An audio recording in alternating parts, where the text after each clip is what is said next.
The images in the following program are highly sensitive and may be as disturbing to viewers as they were to us. However, we have to show the truth about cruelty to animals, praying that you will help to stop it.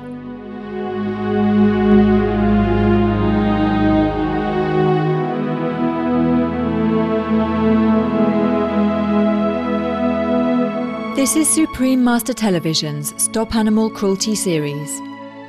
The non-profit organisation International Animal Rescue was established in September 1989 and has branches in the UK, India, the US, the Netherlands, Indonesia and Malta. International Animal Rescue aids suffering animals around the world by saving them from dire situations and rehoming them in caring sanctuaries or back into their natural environments, depending on their fitness. Being an advocacy group for animals, International Animal Rescue and its members support the adoption of a wise, compassionate, vegetarian way of life. For their benevolent work, the organisation received the Shining World Compassion Award from Supreme Master Ching Hai. Today, we examine the dancing bear trade in India, an industry that International Animal Rescue and other groups have now effectively shut down. Dancing bears are sloth bears, a species whom for centuries have suffered harsh mistreatment at the hands of humans. The mothers normally have one cub. It's normally inside a den, which could be a cave. And unfortunately, wherever animals tend to be useful to humans, humans tend to want to exploit them. And in particular, we've had a real problem in India where for 300 years, the calendars have been dancing bears in order to earn money. And originally they did this for the Mughal emperors, where they would actually go into the courts of the Mughal emperors and it would be an entertainment. And that quickly turned into superstition, where they'd go into villages and people would take hairs from the bear or have their children ride on the back of the bear. In the modern era, sloth bears were trained to imitate Bollywood dances or do other types of performances to earn money for those who imprisoned them. India outlawed dancing bear performances in 1972. However, many wild bears continued to be captured, whipped and forced to dance because of tourists from abroad patronising these events. The trend of an increasing number of visitors to India meant this cruel form of so-called entertainment spread to all parts of the country. In 2010, after 7 years of tireless work by International Animal Rescue and the India-based non-profit organisation Wildlife SOS, dancing bears were no longer found on the streets of India. Poaching has dropped dramatically as well, with International Animal Rescue now estimating that nationwide only 2 to 3 bears are poached a year. How did this savage industry operate? First, poachers would snatch a cub who was just a few weeks of age from their mother, who typically died trying to fight off their baby's captors. Having their mother murdered was only the beginning of the cub's tragic life.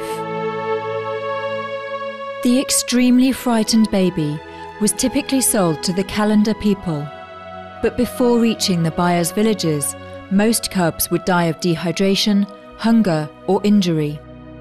In fact, 60 to 70% did not survive this transit stage.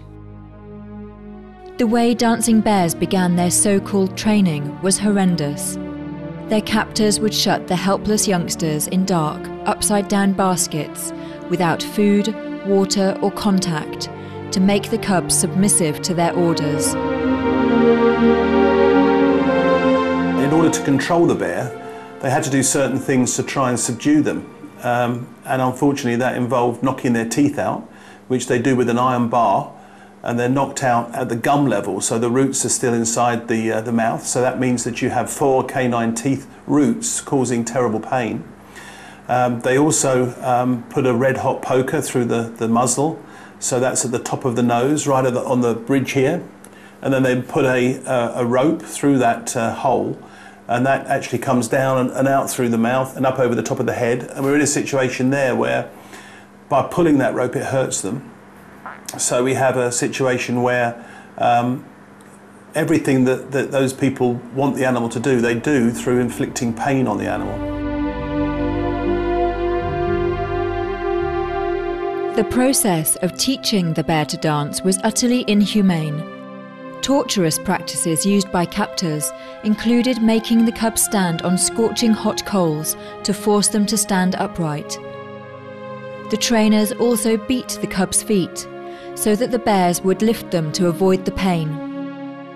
After a certain amount of this harrowing abuse, the cubs automatically lifted their feet as soon as they heard the trainers hit the ground. I've learned over the last 35 years of working in this area that animals only do things because they're abused or hurt and are made to do them. Very, very rarely does an animal do something to please you. You know, it'll actually do it when you actually beat it. And these animals are trained to play the guitar, to smoke fictitious cigarettes, to jump up and down on their hind legs, and generally do all these demeaning things that we really don't want to see. When dancing bear cubs became adults, the trainers used even more vicious force, employing sticks to hit them in the faces and bodies to control them. In terms of diet, most of those who formerly danced bears for a living were not well off, so they couldn't afford to give the bears anything healthy to eat. Due to severe malnutrition and the constant physical and emotional trauma, many of the bears frequently contracted pneumonia, shed their fur, or became cataract-stricken.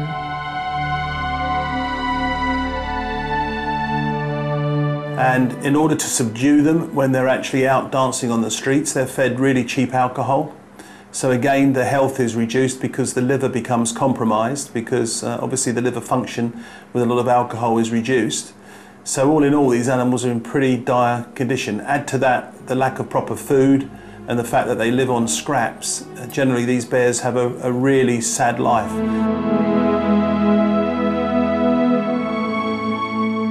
Veterinary care was typically non-existent, as the captors could not afford it even if they did wish to spend money to heal a sick bear. Statistics tell us that in the first year following their imprisonment, 40% of dancing bear cubs died from the torture they experienced, and very few bears lived longer than 7 or 8 years. By contrast, the average lifespan of sloth bears in the wild is up to 30 years. So by constant beating and constant abuse, and these animals do become mentally traumatized. And this represents itself as stereotypical behaviour, where you'll see the constant jogging backwards and forwards or rocking backwards and forwards. And this is a sign that the animal's bored and has actually got a mental problem. It is actually doing this stereotypical repeating the same movements all the time, which is very, very disturbing to see. Fortunately, dancing bears are now a thing of the past in India.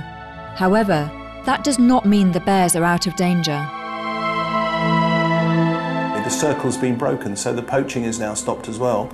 I'm not saying that it's absolutely stopped 100%, because there's still markets for bears. There are bear parts which go into medicines like the paws, and there's bear paw soup which people drink, and they're still being used. There's also bear baiting up in Pakistan, so some bears will find their way up there through these illegal channels. So we have to be vigilant, and we have to keep the patrols going. We have to keep the investigators and informers in the marketplace, so that we're in a position where we can be ready to strike and make sure these bears aren't abused. They go out into the countryside and they find out by being with the calendar people who's got these animals for sale.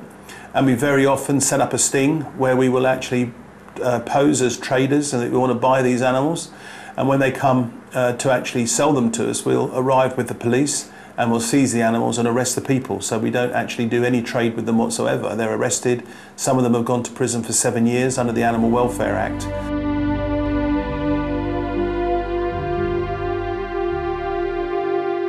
A continuing threat to the sloth bears is a rapidly shrinking natural habitat.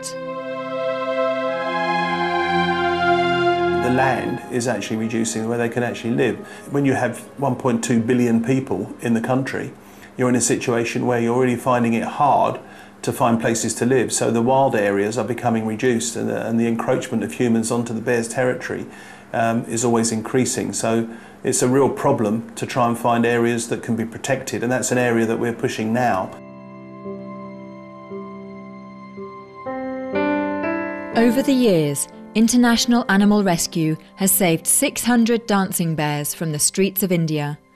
The group has 2 sanctuaries to rehabilitate and rehome these gentle bears, one in northern India in Agra and another near Bangalore in southern India. And we have over 250 acres throughout India, not all in the same place, but certainly areas of 50 acres where they can roam free. But they do tend to get together in groups, and they do play with each other, rolling over, generally jumping on each other. The younger ones love it. We do have organised feeding. I was on one maybe 2-3 months ago, and we went out with a Land Rover into the enclosure, and we had lots of watermelon, and they love it.